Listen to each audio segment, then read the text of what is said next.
Object lesson. Nature teaches it is not God.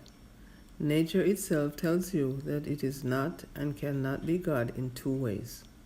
There is nothing in nature that is self-sufficient.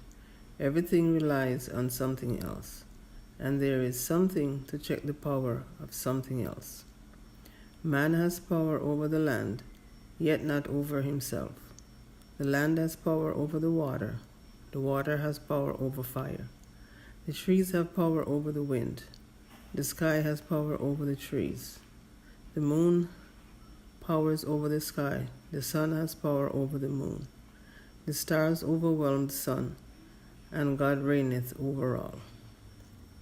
One animal subdues another, and man subdues them all, and is subdued by them all, and God reigneth over all. Man is the only one who refuses to submit to its ruler. All other things in nature submit, yet man refuses.